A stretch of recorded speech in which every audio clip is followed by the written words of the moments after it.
Fala aí pessoal, tudo bem? Estamos juntos para mais uma aula de Quali e na aula de hoje a gente vai dar sequência ao produto de solubilidade, que é o último grande assunto dentro do estudo do equilíbrio químico, né? Então vamos lá. Antes de a gente resolver alguns exemplos, vamos relembrar algumas definições que a gente viu nas aulas passadas, né? Então a gente viu que o KPS ele é o produto de solubilidade, ou seja, ele é uma constante de equilíbrio que descreve o equilíbrio entre um sólido iônico de baixa solubilidade e os seus íons dissolvidos, certo? A gente viu também que solubilidade corresponde à concentração máxima de um determinado soluto num solvente. E a gente diz que uma solução que contém a concentração máxima de um soluto é uma solução saturada, tá certo? Por fim, na aula passada, a gente viu como determinar o produto de solubilidade, o KPS, a partir da solubilidade de um composto iônico. Na aula de hoje, a gente vai ver o contrário, a gente vai ver como determinar a solubilidade de um composto iônico com base no seu KPS, na sua constante de equilíbrio, tá? Então, por onde a gente começa esse tipo de exercício? Sempre vai ser pelo equilíbrio químico, pela reação química de dissociação do nosso composto.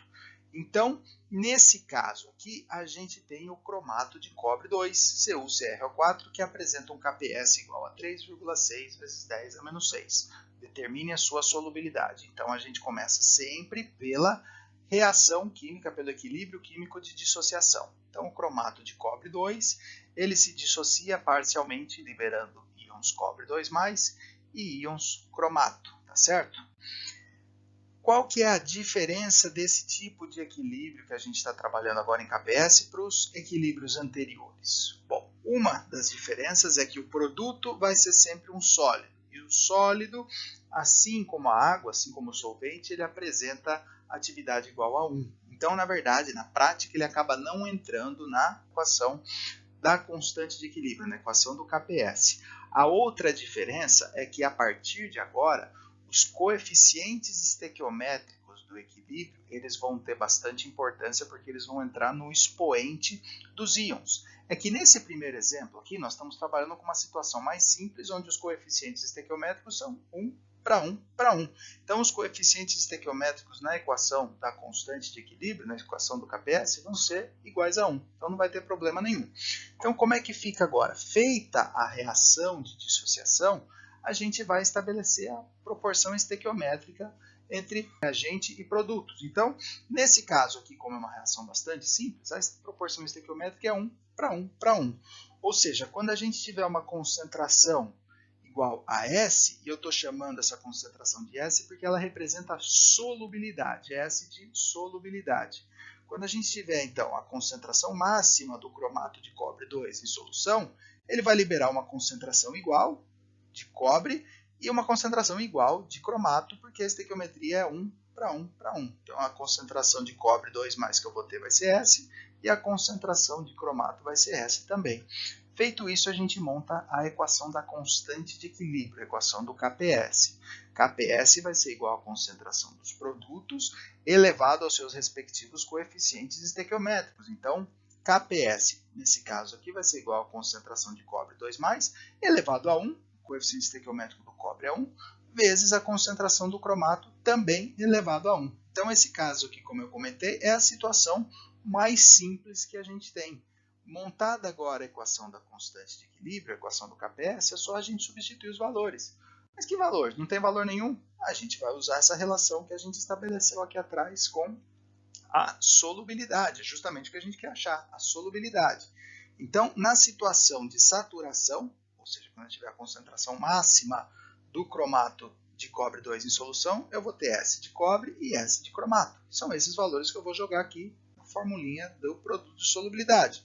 KPS é igual a concentração de cobre 2+, que é S, vezes a concentração de cromato, que é S. S vezes S dá S ao quadrado. Então, S ao quadrado é igual ao KPS. Portanto, S é igual a raiz quadrada do KPS que o exercício passou para a gente. S é igual a solubilidade, é igual a raiz quadrada de 3,6 vezes 10 a menos 6. A solubilidade do cromato de cobre 2, portanto, é 1,9 vezes 10 a menos 3 mol por litro. As concentrações que a gente usa nas equações de constante de equilíbrio são sempre expressas em mol por litro. Então, a solubilidade, a concentração máxima do cromato de cobre 2 é igual a 1,9 vezes 10 a menos 3 mol por litro. Beleza? Vamos ver um outro exemplo aqui. O carbonato de prata... Gente, daqui para frente deu uma bugada no meu cérebro que eu chamo carbonato de prata de carbonato de cobre toda hora, tá? Ignorem, é carbonato de prata como está escrito no slide, valeu? G2CO3 apresenta KPS igual a 8,8 vezes 10 a menos 12. Determine a sua solubilidade. Então, o primeiro passo é estabelecer, escrever a reação química, a reação de dissociação, o equilíbrio químico. Então, vamos lá. O carbonato de cobre 2, ele se ioniza, se dissocia parcialmente em 2 cátions cobre mais um cátion carbonato. Então, a relação estequiométrica, no caso de uma solução saturada, ou seja, quando tiver a concentração máxima de carbonato de cobre, eu vou ter o dobro de prata, ou seja, vou ter 2S de prata, e vou ter S de carbonato, porque a estequiometria é de 1 para 2 para 1, certo?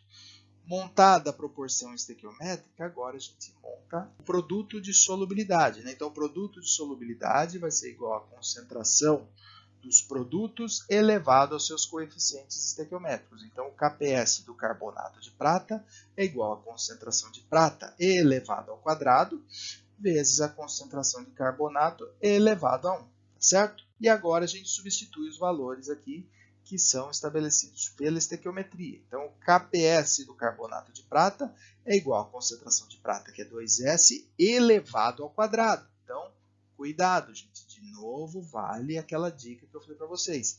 Não sejam apressadinhos, não queiram substituir as coisas direto na equação, porque vocês podem errar.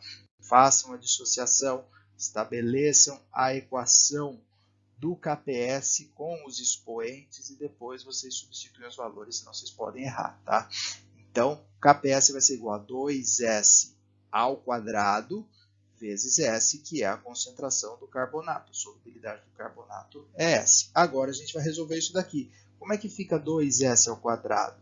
Vai ficar 2 ao quadrado, ou seja, 2 vezes 2, 4, S ao quadrado. Então, KPS é igual a 4S ao quadrado. A gente vai levar tanto o número ao quadrado como a incógnita aqui, tá certo? 2 ao quadrado é 4, vezes S ao quadrado, vezes o S do carbonato que está aqui fora, tá certo? S vezes S é S ao quadrado. E S ao quadrado vezes S vai dar S ao cubo. Então, 4S ao quadrado vezes S dá 4S ao cubo. Portanto, KPS é igual a 4S ao cubo. O que eu faço aqui? Eu pego o 4 que está multiplicando, passo dividindo o KPS aqui. Então, vou ficar com a seguinte situação. S ao cubo é igual ao KPS dividido por 4. Tenho S ao cubo, como é que eu resolvo isso daqui? O contrário de elevar ao cubo é a raiz cúbica. Então, S é igual a raiz cúbica de KPS dividido por 4. Agora, a gente substitui o valor de KPS que o exercício passou para a gente. Então, S é igual a raiz cúbica de 8,8 vezes 10 a menos 12. Resolve o que está dentro da raiz aqui primeiro.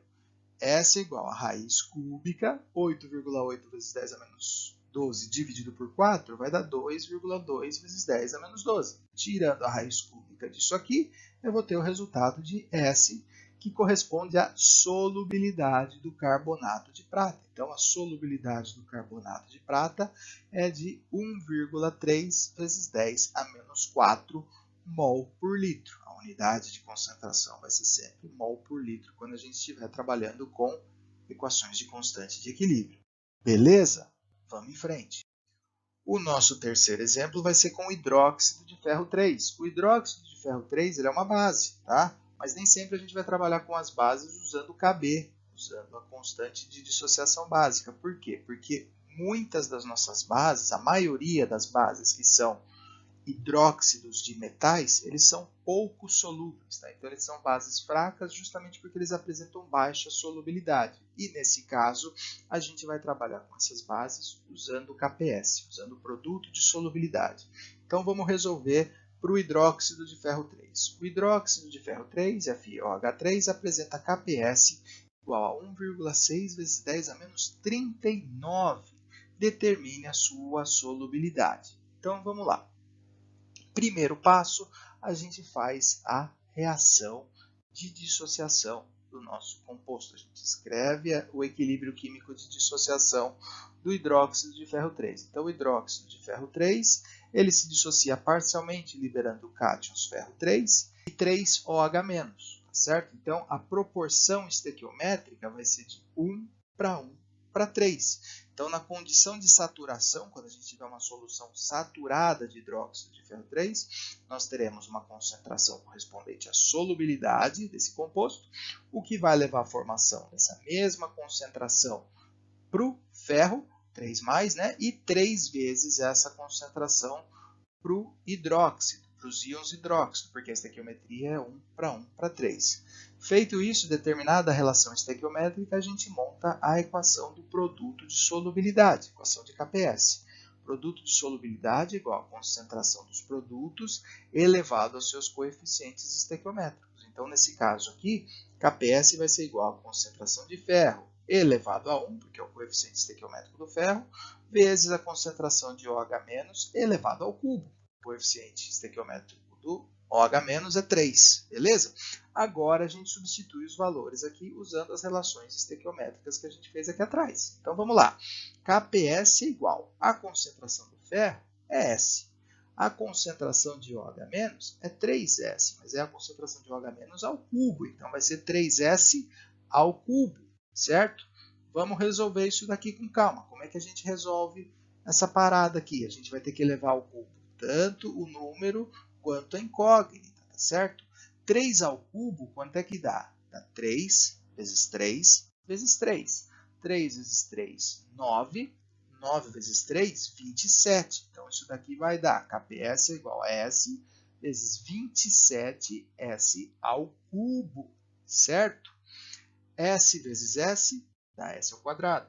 S ao quadrado vezes S vai dar S ao cubo.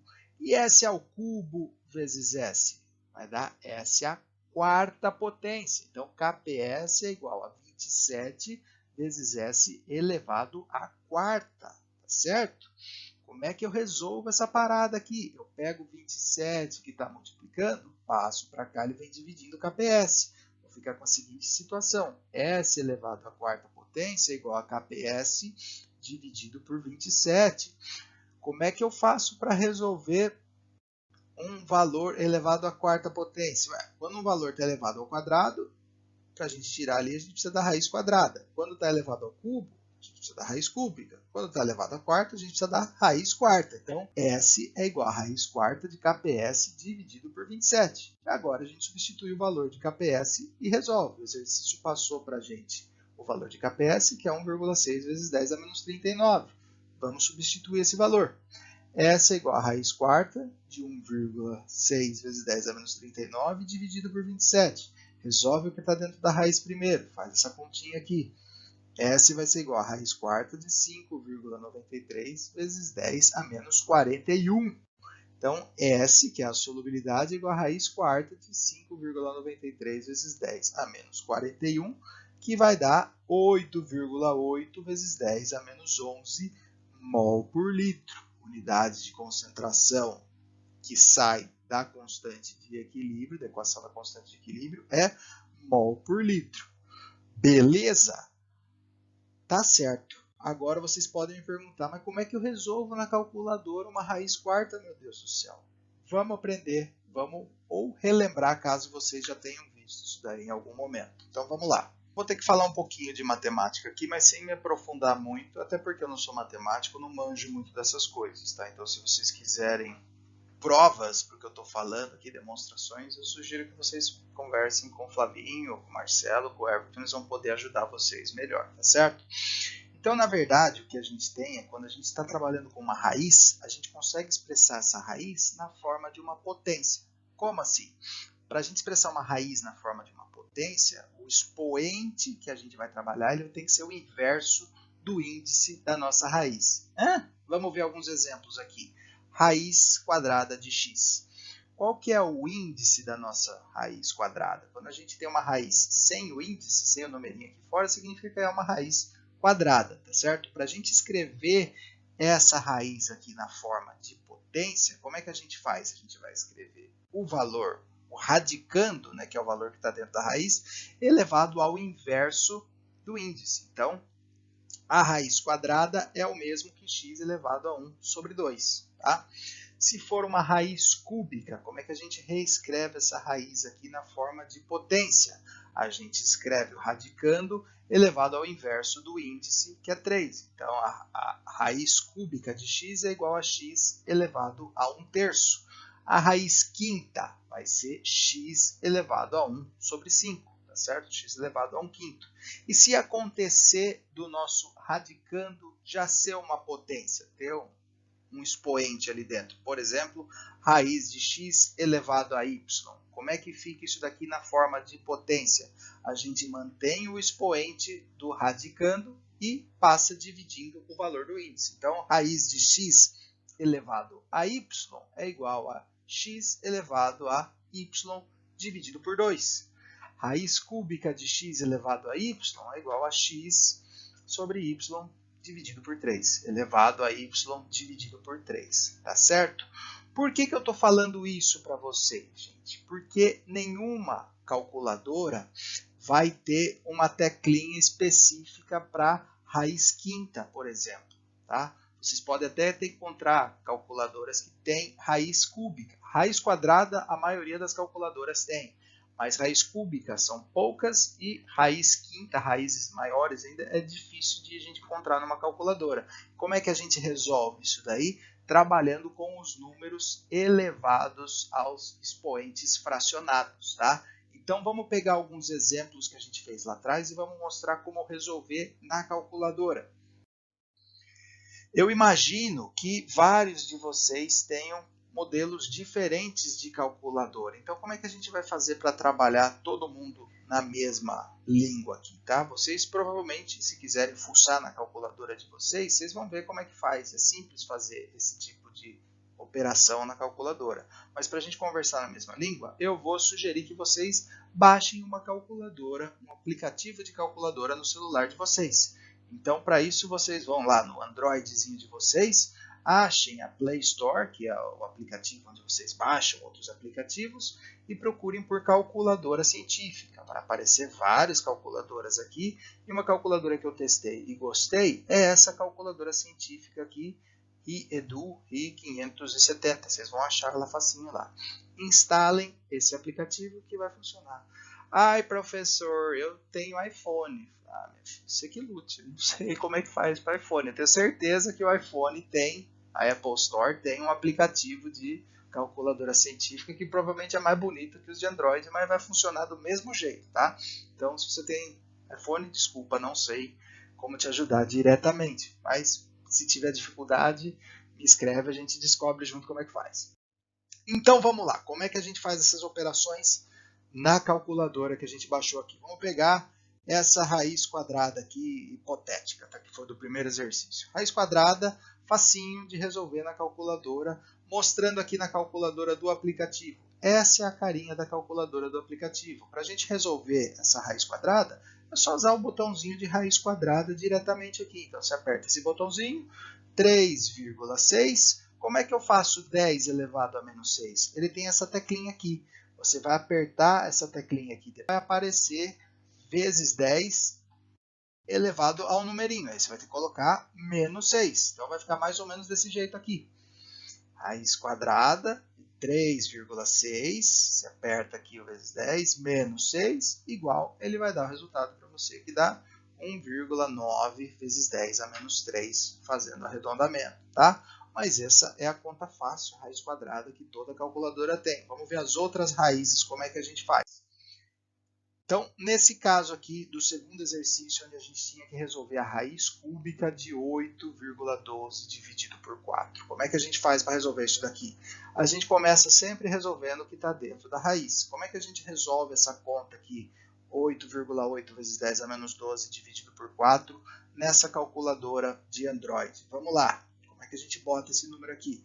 É só botar exatamente o que está aqui. 8,8 10 a menos 12. Usa essa teclinha aqui, 10 elevado, aí você coloca menos 12 e simplesmente coloca dividido, clica aqui, por 4, igual 2,2 vezes 10 a menos 12. Então, esse é o resultado que vai ter dentro da raiz. Você vai ter uma solubilidade, um S, que é igual a raiz cúbica de 2,2 vezes 10 a menos 12. E agora, como é que eu resolvo a raiz cúbica? Não tenho raiz cúbica aqui na minha calculadora. O que eu vou ter que fazer? Eu vou ter que transformar isso daqui numa potência, como eu falei lá atrás. Então, vamos transformar isso daqui numa potência. Como é que a gente faz para transformar numa potência? É só a gente elevar ao inverso do índice, né? Então, a gente vai fazer 2,2 vezes 10 a menos 12 elevado a 1/3. Com isso, e essa conta aqui a gente consegue botar na calculadora. Como é que faz? A gente bota aqui 2,2 vezes 10 a menos 12 e a gente vai usar essa teclinha aqui. Então, a gente vai botar 2,2 vezes 10 a menos 12, aperta essa teclinha aqui, depois a gente vai colocar o expoente. Qual que é o expoente? É 1 dividido por 3. Tá? Então, se fosse uma raiz quinta, por exemplo, você coloca o valor, aqui a base da sua potência, coloca essa teclinha aqui e a raiz quinta, o inverso da raiz quinta, vai ser 1 dividido por 5. Tá certo? Então, a gente vai ter que transformar uma raiz na forma de potência para a gente poder calcular o resultado disso mais facilmente, beleza? Com isso, a calculadora vai jogar o valor aqui. Eu não sei se o meu celular é velho, se o aplicativo é meio esquisito, mas ele acaba cortando aqui a parte da continha, mas o resultado está valendo. É 1,3 vezes 10 a menos 4. Beleza, gente? Bom, eu acabei não falando como é que faz para fazer esses cálculos usando uma calculadora científica, né? Então eu vou pegar essa calculadora Casio aqui, que é o modelo mais manjado que tem, e vou mostrar para vocês que teclinhas que a gente tem que usar. Então, para a gente fazer essas raízes, que na verdade são potências elevadas a números fracionados, né? A gente vai usar essa teclinha aqui, parece um acento circunflexo, né? Parece um chapéuzinho. Quando você usa essa teclinha aqui, você está indicando que o próximo valor que você vai colocar vai estar no expoente. Então, para você fazer, por exemplo, raiz cúbica de 5, que seria 5 elevado a 1/3, você faz 5, chapéuzinho, 1 dividido por 3. Para garantir que vai dar certo, coloca o expoente fracionado entre parênteses. Então, nesse caso, faz 5, chapéuzinho, abre parênteses, 1 dividido por 3, fecha parênteses, igual. Beleza? Outra dica que eu não falei para vocês durante a aula é que para você fazer uma raiz quarta, você pode fazer o número elevado a 1 sobre 4, ou você pode tirar uma raiz quadrada, anota o resultado e tira uma outra raiz quadrada. A raiz quarta é o mesmo que uma raiz quadrada dentro de outra raiz quadrada. Maravilha, gente. Eu agradeço quem chegou até aqui. Fiquem assustados com essas continhas, tá? Elas podem parecer chatas, mas se a gente fizer com cuidado, com carinho, a gente não erra, tá? A calculadora, o aplicativo da calculadora, ele é bem amigável, vocês vão ver. Só que vocês vão ter que testar. Então, eu sugiro que vocês peguem os exemplos da aula de hoje e vão pausando o vídeo e tentem colocar a continha na calculadora para ver se vocês conseguem chegar nos mesmos valores do exercício. Se vocês tiverem dificuldade, entrem em contato comigo, tá certo? Como de praxe aqui no último slide, ficam algumas dicas de referências bibliográficas. Então, os 2 primeiros livros, Química Ciência Central e Química Geral Fundamento, vocês podem encontrar disponíveis na biblioteca virtual. Para acessar a biblioteca virtual, vão no SWAP, links importantes, Biblioteca Virtual Pearson. É tranquilo. O terceiro livro, Princípios de Química, infelizmente não está disponível online, mas a gente tem alguns exemplares na biblioteca. Então, se surgir a oportunidade, quando a pandemia der uma acalmada, sugiro que vocês passem na biblioteca e deem uma olhada no livro, que ele é bem legal, bem completo. Tá certo, gente? Eu agradeço pela atenção de vocês. Um grande abraço, cuidem-se e tchau!